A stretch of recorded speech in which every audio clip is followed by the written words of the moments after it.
I remember the first time I met someone who seemed almost too perfect. The way he spoke, the attention he gave, the charm that never cracked. It was like stepping into a dream. He looked at me as though I was the center of the universe. Sweet words, future promises, the kind of connection that feels fated.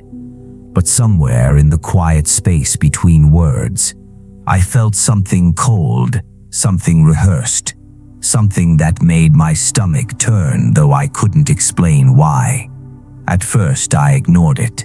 Who would question kindness? Who doubts love that arrives wrapped in devotion? Yet every time I disagreed with him, I noticed how quickly warmth turned into guilt. Every question I raised became a courtroom. Every mistake I made, even the small ones, felt like a crime. I remember thinking, maybe it's me.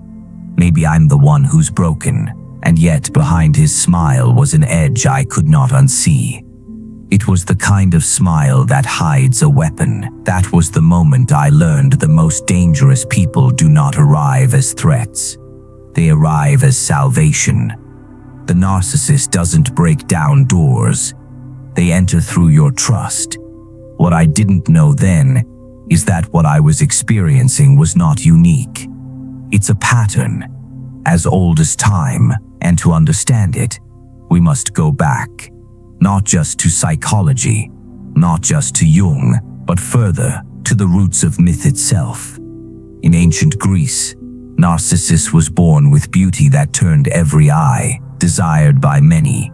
He returned no affection, cold and untouchable, until the day he bent over a still pool and saw for the first time his own reflection. What began as fascination became obsession. He remained, unable to pull away, until he withered and died, consumed by the love of an image. In the place where his body fell, a flower bloomed, the daffodil, bright on the outside, empty within. The story has survived centuries, not because it is a fable of vanity, but because it is a mirror of the human psyche. Sigmund Freud was the first to translate this myth into diagnosis, speaking of narcissism as a stage of development and a possible disorder when fixation remains. But Carl Jung went further. He spoke of the shadow, the hidden, unacknowledged side of ourselves that we refuse to face. And here lies the key. The narcissist is not someone who loves themselves too much. It is someone who loves a mask, a reflection, an illusion that protects them from seeing the hollowness within. Jung once wrote, "Everything that irritates us about others can lead us to an understanding of ourselves." For the narcissist, this principle becomes unbearable. They cannot look inward, so they project outward. They place their shadow on you. Think of it this way: what they cannot tolerate in themselves, they accuse in others. Their insecurities become your flaws. Their fragilities become your guilt. And all the while they maintain the mask of perfection. The narcissist is not addicted to love. They are addicted to control disguised as love. But here is the danger. They do not announce themselves. They are not easy to recognize. The narcissist is often charismatic, magnetic, even admired. They are masters of camouflage, skilled in appearing normal, even exemplary. You do not see the danger until the web has already been spun around you. And this is why emptiness grows inside those who live under their spell. Because what begins as enchantment slowly becomes erosion. Your self-esteem, your autonomy, your sanity, they are dismantled, piece by piece, until you no longer trust your own reflection. I tell you this not as theory but as warning. Perhaps you know someone who always demands to be the center. Perhaps you've worked with someone who never admits mistakes. Perhaps you've loved someone who seemed too perfect to be true. If you have felt that subtle unease, that sense that something doesn't add up, trust it. It is not paranoia, it is intuition. Carl Jung spoke of this intuition as the voice of the unconscious, whispering truths the conscious mind resists. It is the part of us that notices cracks in the mask, shadows at the edge of light. And yet, many who fall into the orbit of a narcissist silence that voice, because the cost of believing it means confronting a painful reality, that what you thought was love was actually a prison, that what you thought was devotion was dependency. The narcissist thrives in that silence. They know the game better than you do. By the time you realize you are playing, you are already losing. The cruelest trick of the narcissist is to convince you that you are the problem, but you are not. You never were. And so, as we begin this journey, remember, the first step in freeing yourself from this cycle is recognition, naming what was once invisible, seeing what was once hidden. This is why stories survive, why Jung's words echo still, because they give form to the formless, shape to the shadows. This is not just a lesson in psychology, it is a mirror. And the question is not only whether you know a narcissist, but whether you have allowed one to rewrite your sense of self. Stay with me, because in the next chapter, we will descend deeper into the cycle itself. The charm, the seduction, the storm that follows. You will see how the mask is built, how it slips, and how the destruction begins. Keep watching, and as you do, begin to notice your own reflections, where your intuition spoke, where your silence grew, where your truth was twisted.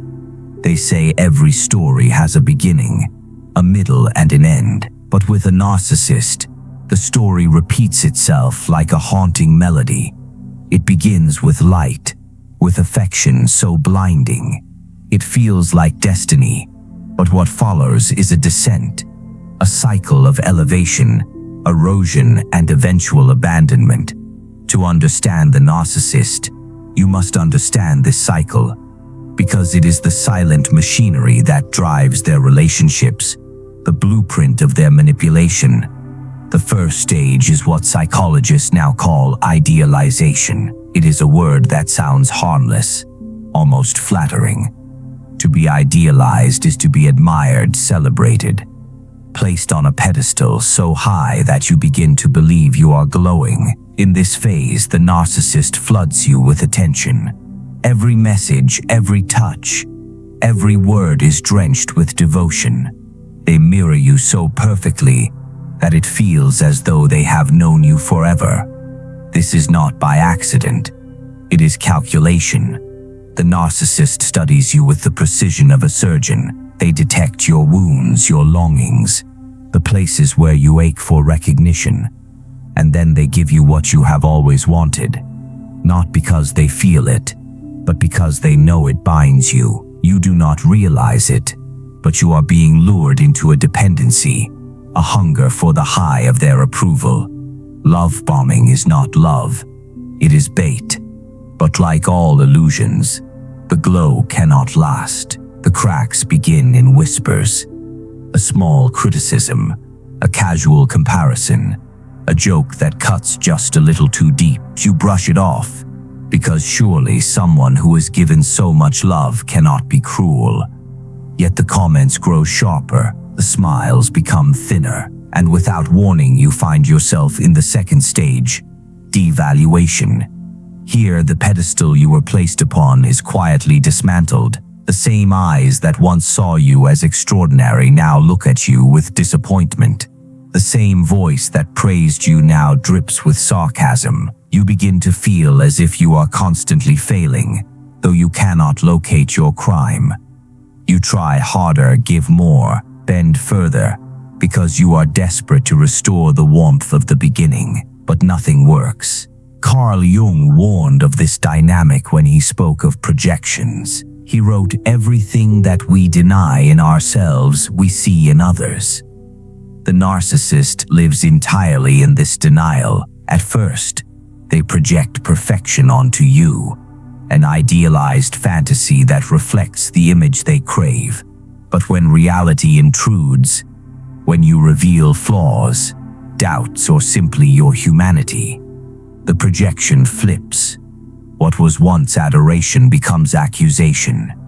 The shadow they cannot face within themselves is now painted onto you. The narcissist does not see you.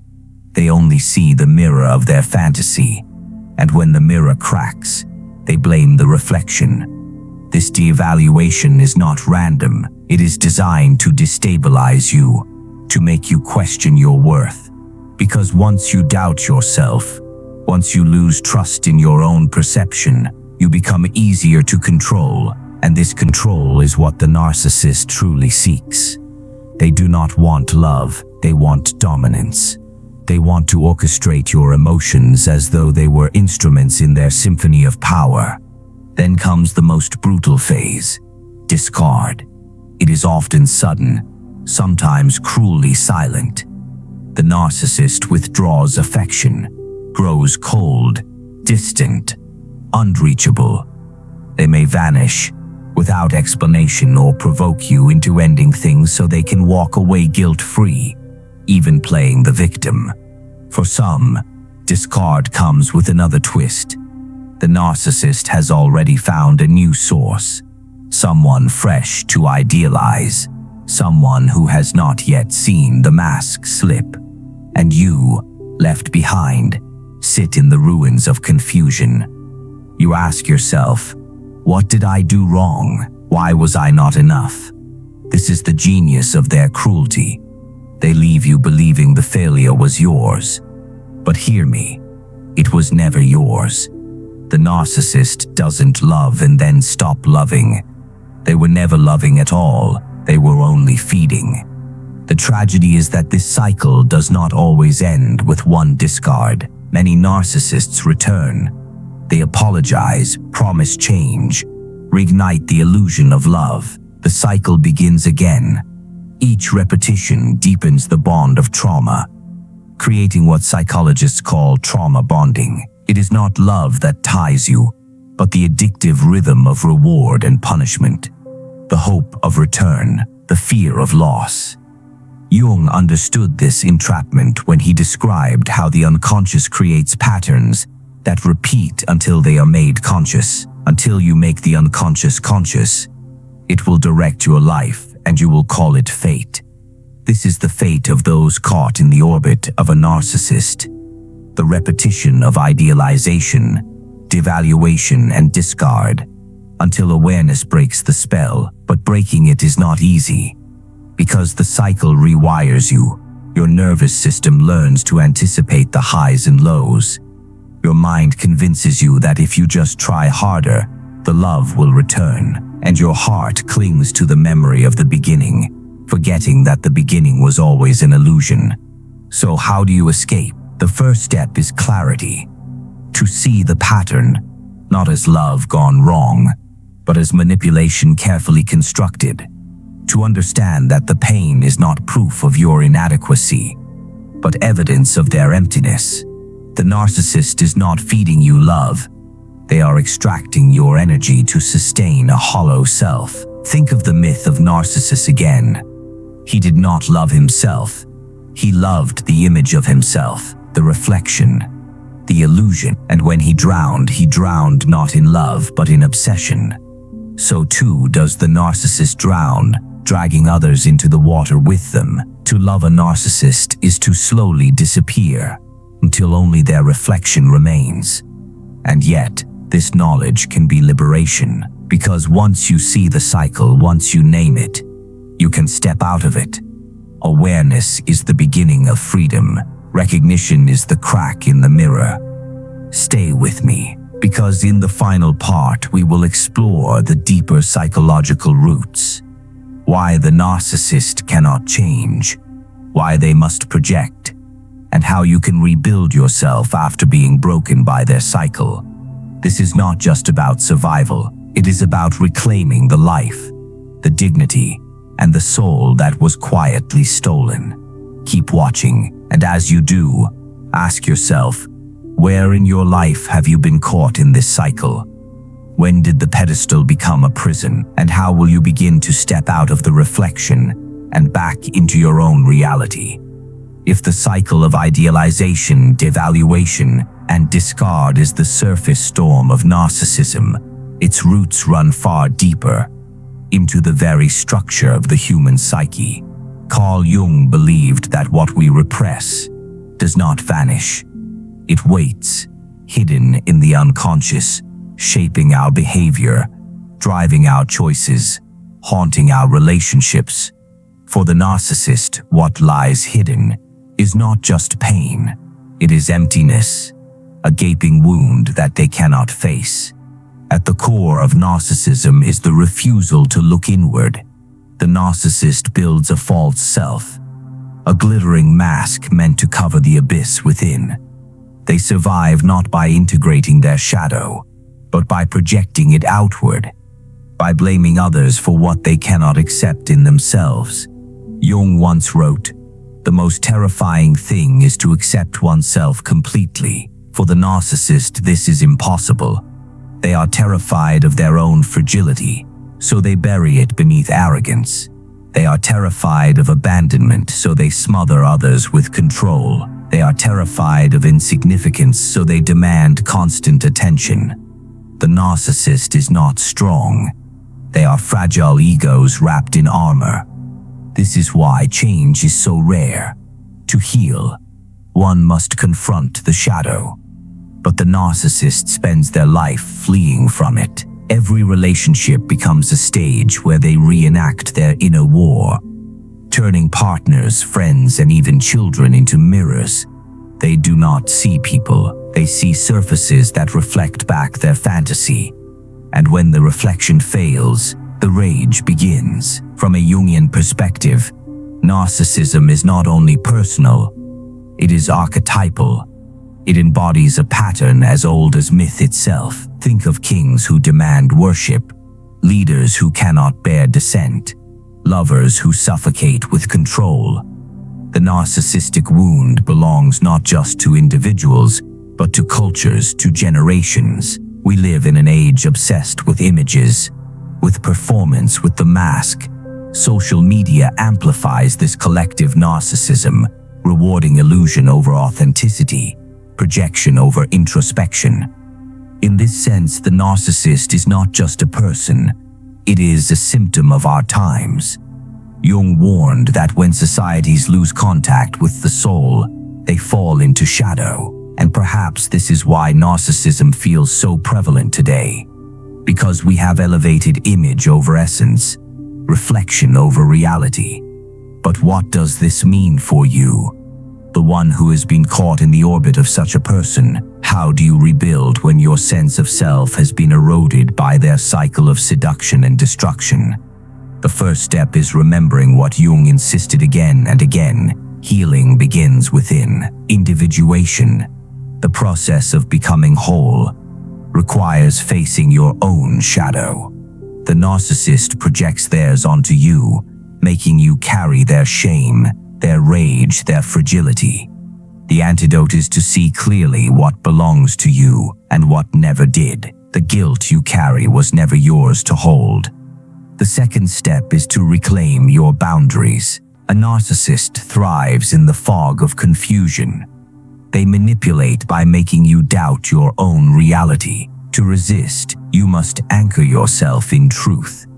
Write down what happened, name the behaviors, recognize the cycle. Each act of clarity weakens their hold.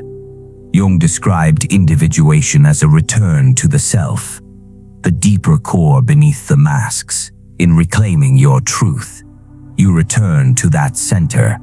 The third step is to accept grief, because to walk away from a narcissist is to bury not only the relationship, but also the fantasy.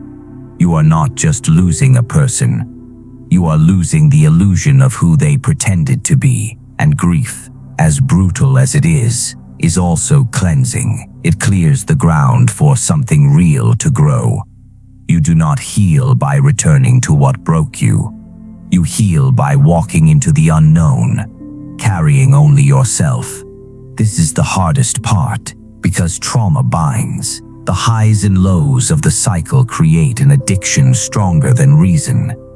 Part of you longs to return, to grasp again for the warmth that once felt like love. But remember, that warmth was never love. It was the fire of illusion, and it was burning you down. Jung believed that suffering itself carries meaning, that every wound is also a call from the soul. Perhaps this is the hidden gift of encountering a narcissist, for in being shattered by them, you are forced to confront your own depths. You are pushed to ask, who am I?